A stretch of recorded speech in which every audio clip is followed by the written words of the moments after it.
What's up guys, Roland here. This time on 3D NerdStop we're going to continue to work on the R2-D2 dome.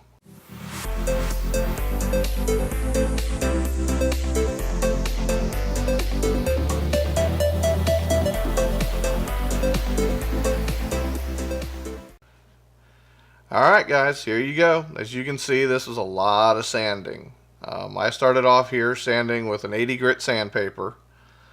And I was mostly taking my time. Now I did have to do this by hand because I tried to do it with the orbital sander and these pieces were just too small to deal with the orbital sander. Now as I did go through and sand some of these, every once in a while you'll notice I pick up the dome.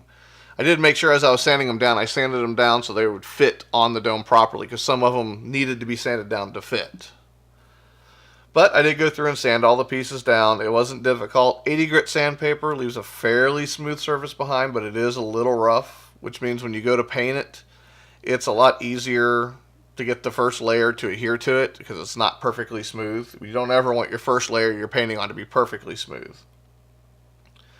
Okay, as you can see here, I'm going through and priming all my pieces. I'm giving it a fairly decent coat, not too light, not too heavy.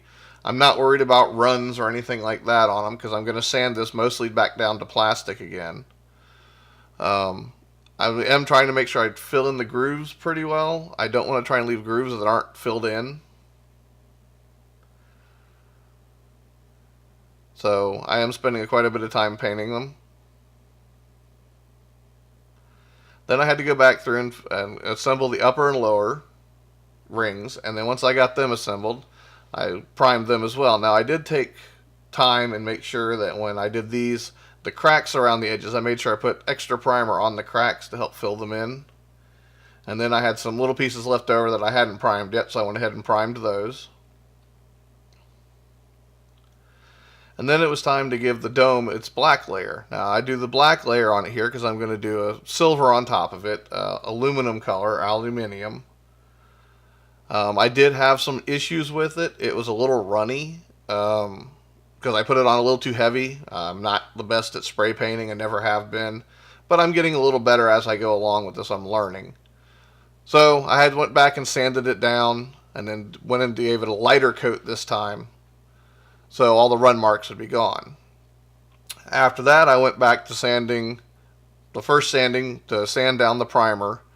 Now here I'm mostly just worried about knocking it down really smooth. I'm using 120 grit sandpaper here.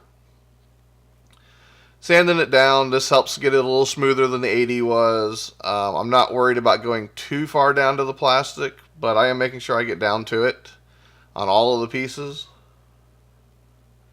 And this took a few hours to do.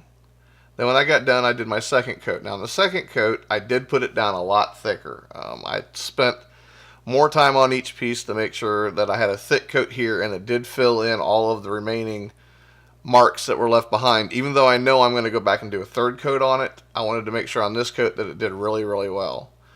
Now, one of the things you got to be careful of when you're doing these coats thick is that if there's any details in the pieces, that you don't fill in the details. You have to make sure you leave the details that were in the pieces still there. So I was really careful, but it made sure I got them on and made sure it went on smooth and looked good.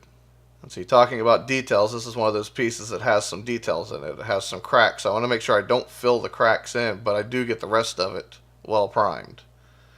And then I switched back over to the dome. Now it was time to put on its first coat of silver or aluminium. This stuff went on pretty nice. It was a real nice spray paint. It worked really well.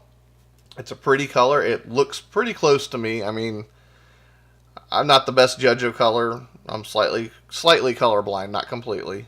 I do have trouble with shades, so to me it looked pretty close to what it should be. This is just aluminum color. I will put a link down in the description below for all the colors and spray paints and everything I've been using, so you can look those up. I did have a little bit of problem with this. I didn't shake the spray can enough before I started painting, so I wound up with spots that were not quite right. And in a little while I'll go back and I'll have to resand all of that off.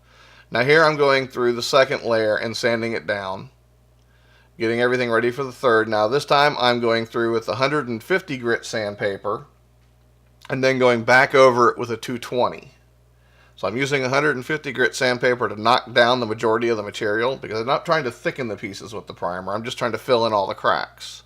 And yes, this is a very, very dusty process. So I was using 150 grit here, and then I'd switch over and use 220 grit to make it nice and smooth. And as you can see, these pieces took quite some time to do.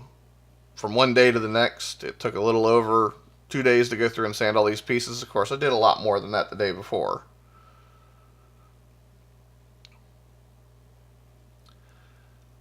I did the same thing here with the rings, and I did have to be careful on the rings. You couldn't push down too hard on them because I didn't want to crack or break the joints where they were, so I had to be kind of careful doing this.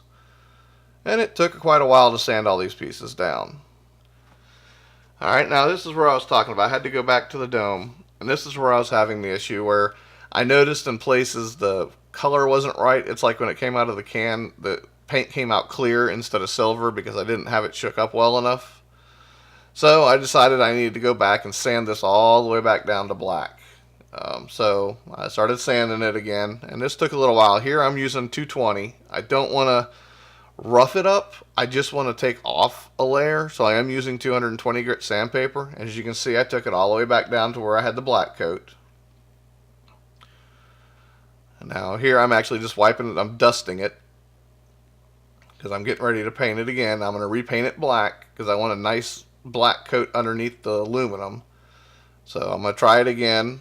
You know, you mess up every once in a while. Sometimes you have to paint things more than once. The nice part about doing that with these models is it's real easy to sand this stuff back down and prime it and paint it again if you need to.